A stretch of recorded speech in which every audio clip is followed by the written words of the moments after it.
வணக்கம் நண்பர்களே.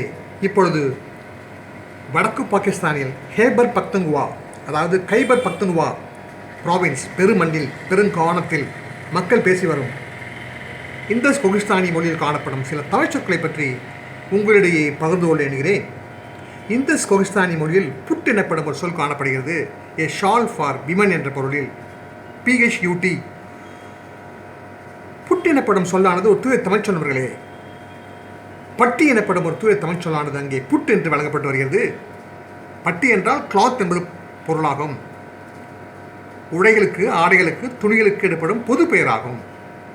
பட்டி, புட். என்ற விதி சேர்த்து புட்டம் என்று படிக்கலாம், படாம் என்று படிக்கலாம் இச்சொல்லை. இவைகள் துணியை கொடுத்த ஒரு பொது பெயராகும்.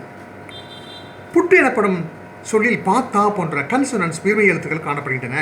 இந்த கொகிஸ்தானி சொல்லில் சூத்திரமாக எழுத்துக்களை பின்னிருந்து முன்னோட்டும், பின்னர் முன்னிலிருந்து பின்னோட்டும் படியுங்கள். உடுப்பு என்று படிக்கலாம், பின்னிருந்து முன்னோட்டப்படுத்தும் என்றால், அல்லது துப்பட்டா என்றே படிக்கலாம் சூத்திரமாக, ஏ ஷால் ஃபார் விமன் என்ற பொருளில். மேலும் இந்த கொகிஸ்தானி மொழியில் புஷ் புஷ் எனப்படும் ஒரு சொல் காணப்படுகிறது. ஒளி குறிப்பு சொல்லாகும். The sound of air, the sound of air coming out of a puncture என்ற பொருளில், the sound of air coming out of a puncture என்ற பதத்திற்கு ஈடு இணையான ஒரு ஒளி குறிப்பு சொல்லானது புஷ் புஷ் என்பதாகும். PHUS.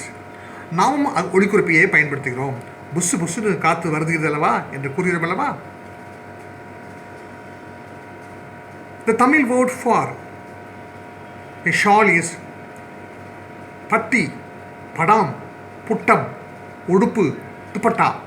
It is there in Indus Pakistani language as put. The Tamil word for a sound of air coming out of a puncture is push push. It is there in Indus Pakistani language as push push. Thank you friends. நன்றி நண்பர்களே. நாம் மீண்டும் சந்திப்போம். வணக்கம்.